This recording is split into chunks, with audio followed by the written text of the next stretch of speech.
এনে ও সামনেটা দাও না, এনে এনে এনে এনে এনে এখানে খেলে, এখানে খেলে।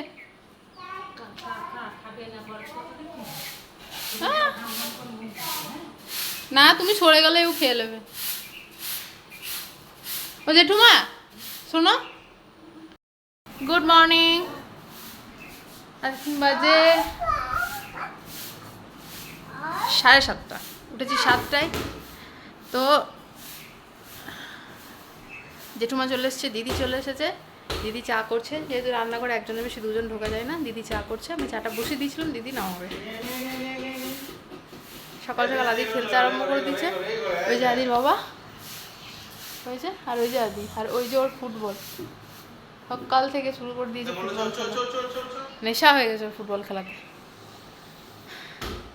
কালকে ভিডিও এখন এডিটিং করতে পারিনি, কালকে আদিকে ঘুম পাড়াতে পাড়াতে আমিও ঘুমিয়ে গেছি। মানে আপলোড করাটা মানে করা অনেক দূরের কথা, একটুও এডিট করতে পারিনি। ঠিক আছে, দেখি আজকে কতদূর কী করতে পারি। চাটা খাবো, তখন আবার দেখাবো কি হয়েছে। কি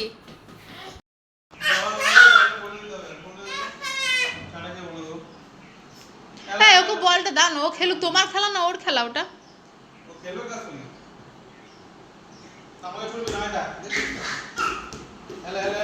দারুণ হয়েছে, দারুণ হয়েছে।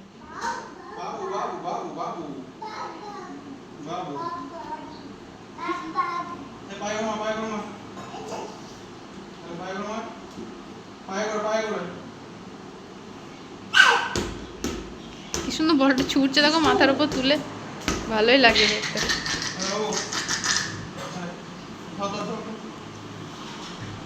বাবু হাম্বা দেখলি, হাম্বা দেখলি। চাটা কেমন খেতে?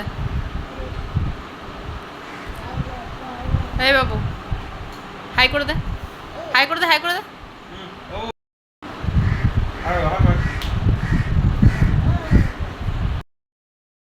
আদি কি করে রেখেছে দেখো, আলু, এ দেখো জামা কাপড়, যে এই যে এত কিছু করলো। ওর বাবা অফিস চলে যাওয়ার পর কুস্তি করে এই যে ঘুমিয়ে গেছে। এবার আমি টিফিন করব, তারপরে এগুলো গুছাবো, তারপর আগে ভিডিওটা এডিট করে পাবলিশ করব, তারপরে অন্য কোনো কাজ করব। চলো তো খেয়ে নিই কিছু। এখানে চিমনিটা খুলে মোটরটা নিয়ে যেতে এসেছে। তো এই দেখো, এই জায়গাটা এত তেল হয়ে গেছিলো, চিমনিটা খুলে নিয়ে চলে গেল, মানে খুলে নিয়ে মোটরটা খুলে নিয়ে চলে গেল, চিমনিটা রেখে গেল। তো এই যে এই দিকটা কোনোদিনও চিমনি থাকা বলে মোছা হয় না, জানো তো। দেখো কি হয়েছে, এবার একদিন পরিষ্কার করে নেবো। ওটা লাগানোর আগে মোটামুটি 7 দিন লাগবে বললো, 7 দিন তো লাগবে বললো। তো ওটা পরিষ্কার করে নেবো, জায়গাটা ভালো করে একদিন, পুরো রান্নাঘরটা একদিন পরিষ্কার করব। এই ঢাকা দেওয়া যে রান্নাঘরগুলো হয় না, এগুলো ভিতরে প্রচণ্ড আরশোলা হয়, তো এগুলো প্রায় দিনই পরিষ্কার করতে হয় এমনিতেও। আর আমি কি করি, কোনো এক মানে রাতের দিকে হয়তো সমস্ত কিছু বের করে ভালো করে পরিষ্কার করে লাল ইটটা মেরে রেখে দিই, তারপরের দিন আবার ভালো করে পরিষ্কার করে তারপরে জিনিসপত্রগুলো ঢুকিয়ে দিই। ঠিক আছে, তো এখন আদি আছে বলে অনেক কিছুই আমার রুটিন অনুযায়ী হয় না। তো যা হয়, ছোটো বাচ্চা থাকলে সব কিছুই এখন ওইভাবেই চলে আর কি। তো এখন এগুলো সব গুছিয়ে নেবো, রান্নাঘরটা ফাঁকা ফাঁকা লাগছে জানো তো। তো এখন সেগুলো সব গুছিয়ে নেবো। এই যে আদি দেখো কি করেছে, বিছানার অবস্থা, নিচে যেগুলো ছিল সেগুলো ওনারা এসেছিলেন, ওগুলো চটপট করে গুছিয়ে নিলাম। তো আদি ওনাদের কাজ করতে করতে উঠে গেল। তো ওকে পাঠিয়ে দিলাম ওই বাড়ি, মাকে ডাকলাম, মা বললো একটু নিয়ে যাও, কারণ ওনারা কখনো কাপড় চাইছেন, কখনো বস্তা চাইছেন। তো সেক্ষেত্রে হাতে হাতে দিতে গেলে আদিকে কোলে নিয়ে খুঁজে খুঁজে দেওয়াটা একটু টাফ, তো ওই জন্য পাঠিয়ে দিলাম। এই যে এখন আর একটা কথা বলতে এলাম, যাদের বাচ্চাদের গ্যাস্ট্রিকের প্রবলেম হয় এই গ্রীষ্মকালটাতে একটু গ্যাসের প্রবলেম হয়, তাদের জন্য আমি কি করি, আগে কিন্তু প্রচণ্ড আগে গ্যাসের প্রবলেম হতো।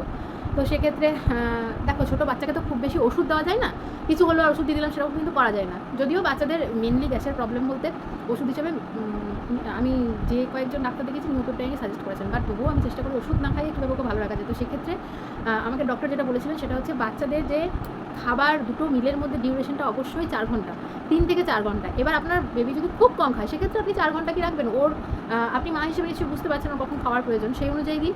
তবে আমি দেখেছি অনেক মাই থাকে বাচ্চাকে 1 ঘন্টা পর পর 1.5 ঘন্টা পর পর খাওয়ানোর চেষ্টা করে, সেটা করেন না। বিকজ আর কিন্তু বেবি আপনার শুধুমাত্র ব্রেস্ট মিল্ক বা ফর্মুলা মিল্কের উপর নির্ভর করে নেই। যাদের 1 বছরের অ্যাভাব হয়ে গেছে দিনে অন্ততপক্ষে 4 বার সলিড ফুড দেওয়া উচিত। তো সেক্ষেত্রে সলিড ফুড যখন খাচ্ছে তখন আর তাকে 1 ঘন্টা পর খাওয়ানোর কোনো প্রয়োজন নেই, কারণ ওদের কতটুকুই বা খাওয়ার ক্ষমতা, তাই না? তো সেক্ষেত্রে আমি যেমন আদিকে দিনে 4 বার দিই, যতটা খাই ততটা দিই।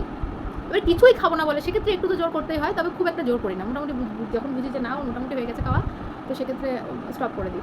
আর কি হয় যে যদি প্রবলেম হয়ে গেছে তাহলে সেক্ষেত্রে আপনারা এইটা করে দেখুন যে দুটো মিলের মাঝে অ্যাটলিস্ট 3 থেকে 4 ঘন্টার গ্যাপ দিন, দেখুন গ্যাসের সমস্যাটা অনেকটা কিন্তু সলভ হয়ে যাবে। তো এটাই বলার ছিল। দেখো এই জামা কাপড়গুলো কাল থেকে পড়েছিল, মানে গুছানোর আমি টাইম পাইনি, তো এখন একটু গুছিয়ে নিচ্ছি। সে কালকে যেগুলো শুলতে গেছে আমি কেচেছিলাম, আর নাইটি রাইটি কয়েকটা ছিল, তো এগুলো যেগুলো ছাদ থেকে তুলে নিয়ে এসেছি ওগুলো এখানে গুছিয়ে নিচ্ছি, কারণ এখন না গুছালে আবার যেগুলো তুলে আনবো সেগুলো আবার জমে যাবে, তো ওই জন্য গুছিয়ে নিলাম। না না না না না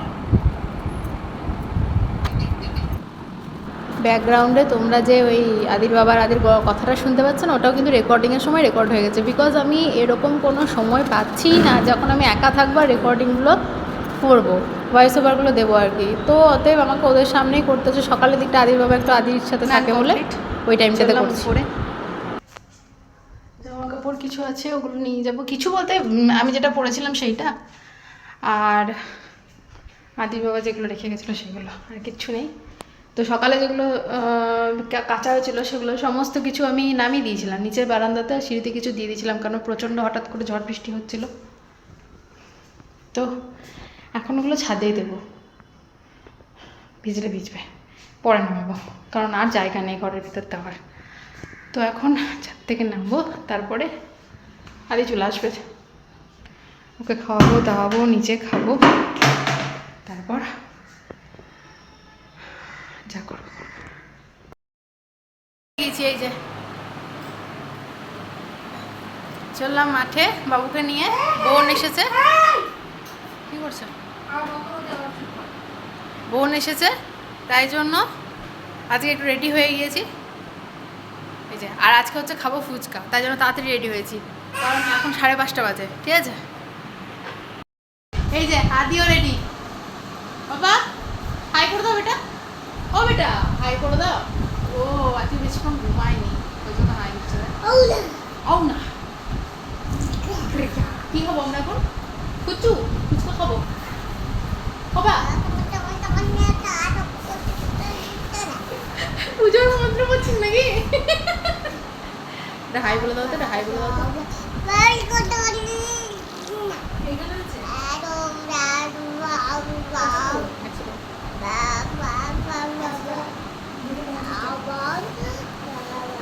খুচরো নিস না রে, 100 নোট নেই, খুচরো বেশ। ঠিক আছে,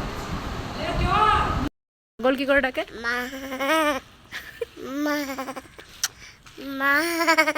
আমরা এখন কোথায় চললাম বলো? হ্যাঁ ঠিক বলেছ, চলো।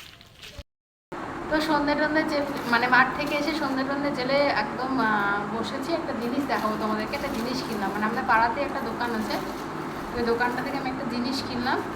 এটা হচ্ছে একটা ছোট্ট মতো কড়াই, দেখো আমার হাতে রেখেছি, সেই অনুযায়ী তোমরা মাপটা ভালোই বুঝতে পারবে, তাহলে ক্যামেরাতে হয়তো বড় ছোট লাগবে। তো এই যে 1 বিঘা মাঝামাঝিতে, এই মাঝের আঙুলটা 1 বিঘার থেকে একটু সামান্য বড়, ঠিক আছে? জাস্ট মানে আদির খাবার করার জন্য, কারণ আমাদের বড় বড় কড়াই ওর ওইটুকু খাবার করতাম, তো তো অনেকটাই শুধু অত বড় কড়াইটা আর কি লাগানো, সেই জন্য এটা কিনলাম। যেটাতে শুধু ওর খাবার করবার, এমনিতে তো আমি ওর বাসন তো জেঠুমার কাছে দিই না, আমি নিজেই মেজে নিই বেসিনটাতে। তো বেসিনটাতে বড় কড়াই খুব একটা মাজা যায় না, বেসিনটা একটু ছোটো, তার জন্য এই ছোট্ট কড়াইটা, এটাতে এবার ও খাবার করে আমি নিজে এই কড়াইটাও মেজে নিতে পারবো। তো দেখো কেমন হয়েছে। দাম নিল হচ্ছে 165 টাকা। হ্যাঁ, দেখতে তো খুব সুন্দর লাগে, ছোট জিনিস দেখবে দেখতে খুব সুন্দর লাগে। তো এই যে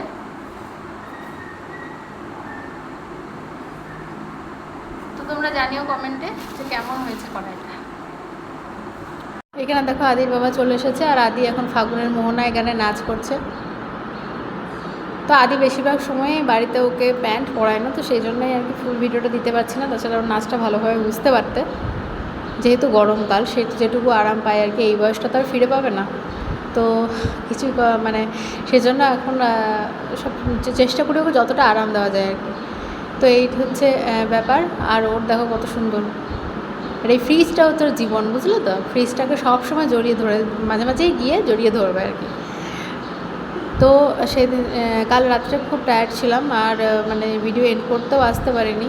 তো সেই জন্য এখন বলে দিচ্ছি যে মানে এখানে ভিডিওটা শেষ করে দিয়েছিলাম, আর কোনো ক্লিপই নিতে পারিনি। তো দেখা হচ্ছে আবার একটা নতুন ভ্লগে। আজকের মতো টাটা, গুড নাইট।